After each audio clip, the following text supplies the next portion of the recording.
There's a moment in every basketball game when time slows down.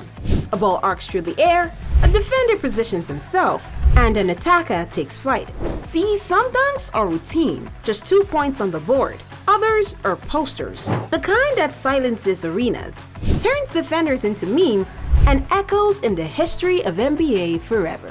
These aren't just plays, they're violations of physics, personal space, and sometimes dignity. Now let's take a ride through the most soul-snatching, career-ending poster dunks of all time. And what better dunk to start with than DeAndre Jordan's annihilation of Brandon Knight? The Knight, yes, they don't even get to run it, but I'll show you how to coach. Here comes Chris Paul. The lob. In a game between the Los Angeles Clippers and Detroit Pistons, DeAndre Jordan pulled off one of those dunks where you could hear a collective "oh" from the entire arena and probably the internet in real time. Chris Paul lobbed a pass that seemed just a little too ambitious, but Jordan, with all his 6'11" athleticism, launched himself into the orbit and detonated on Knight, who, to his credit, attempted to contest the dunk. The result was a full-on murder scene. Jordan threw it down so hard that Knight, all 6'3" of him, got sent crashing to the ground like he had been hit by a freight train. The reactions were legendary. As expected, the Clippers bench went crazy. The internet exploded with memes. Twitter was flooded with posts like RIP Brandon Knight, and he died for our sins. Even Jordan himself had the meme-worthy "did I just do that" look on his face after the dunk. Brandon Knight might have gotten annihilated, but at least DeAndre Jordan only dunked on him. Some players don't just go over their defenders, they use them as huddles. And no one did it quite like Vince Carter in the 2000 Olympics. Because while some players try to jump high, Vince decided to jump over a 7'2" human being.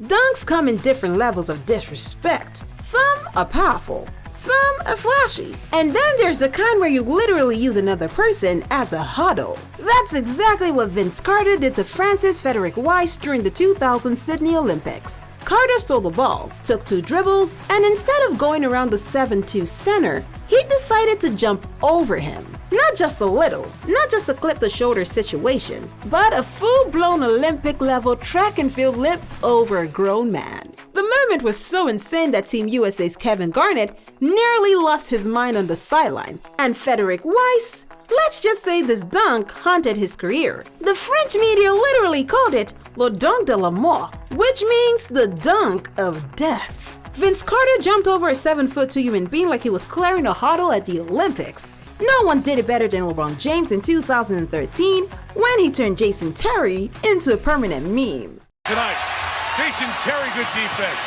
Wade from behind takes it away.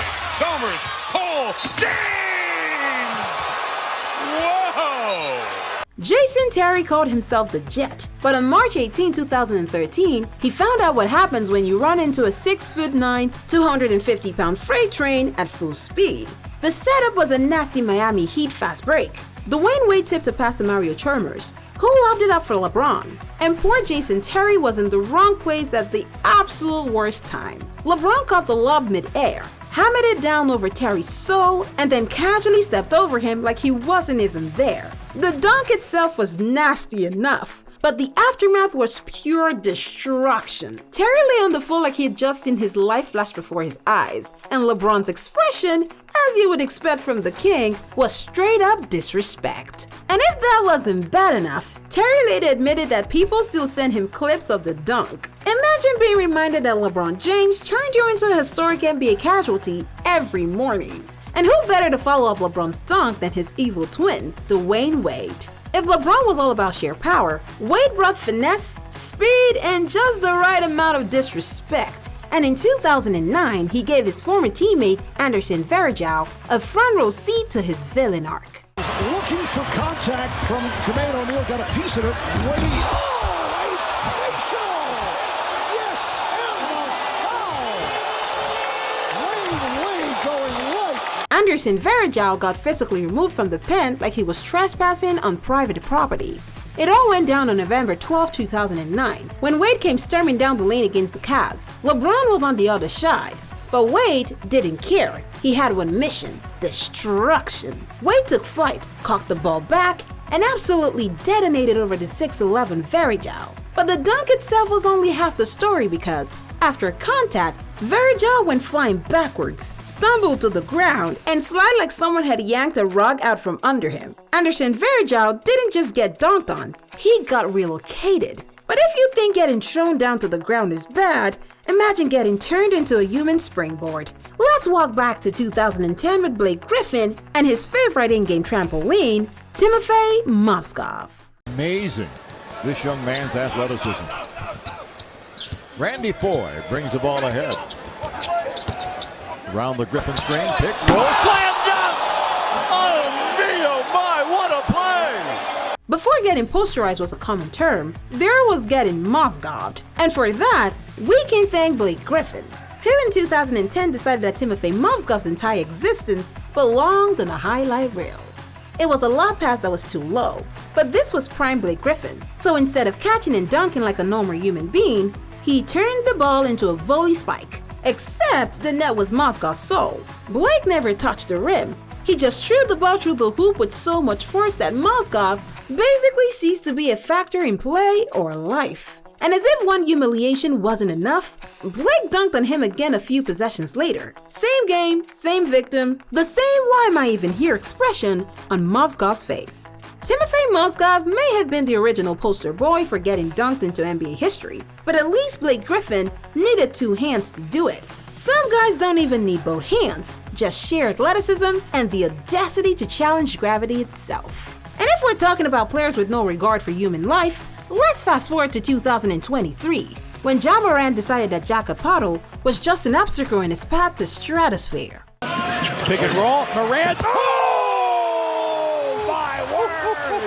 Holy! Ja Morant doesn't dunk. He levitates, hangs in the air longer than humanly possible, and then drops violence from above. But his 2023 dunk on Ja was something else entirely. The Grizzlies are in transition. Morant gets the ball, picks up steam, and in front of him stands Jakob Poeltl, 7 feet tall, a legitimate rim protector. Most guys would reconsider. Most guys would try a layup. From what we know, Ja Morant is definitely not like most guys. Instead of slowing down, he launches himself from outside the restricted area, rises over Poeltl like he's an invincible escalator, and then brings the hammer down with one hand. But it's not just a dunk.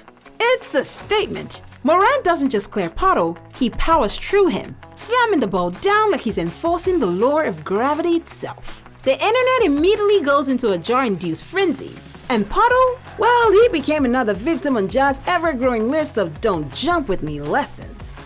For Ja Morant, collecting pistol victims is just another day at the office. At this point, it's less of a highlight and more of a routine. But for someone like Ant, it doesn't happen very often. But when it does, it's a full-blown career obituary. Just ask Yuta Watanabe. There's getting dunked on, there's getting embarrassed, and then there's what Anthony Edwards did to Yuta Watanabe, which was more of a public execution than a basketball play.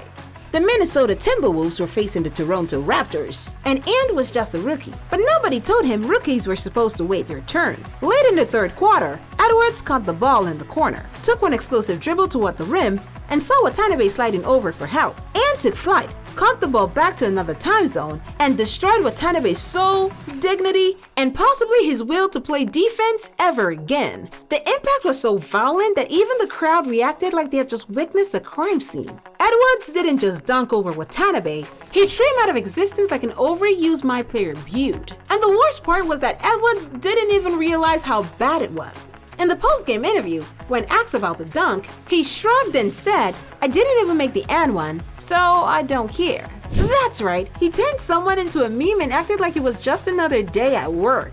And that's the beauty of basketball. 1 second you're a defender trying to protect the rim, and the next, you're waking up on a poster in every sneaker store across the country. Some of these dunks were powerful, and some were downright criminal. But they all had one thing in common. They were the kind of moments you never forget. Now the real question is, who's next? Because as long as there's basketball, there will always be someone foolish enough to jump and someone reckless enough to make them regret it. Like, subscribe, and let me know in the comments what your favorite career-ending dunk is. And if you love cold-blooded moments, you have to check out Austin Reeves' coldest moments, because trust me, this man has put more defenders on ice than Zamboni. You don't want to miss it.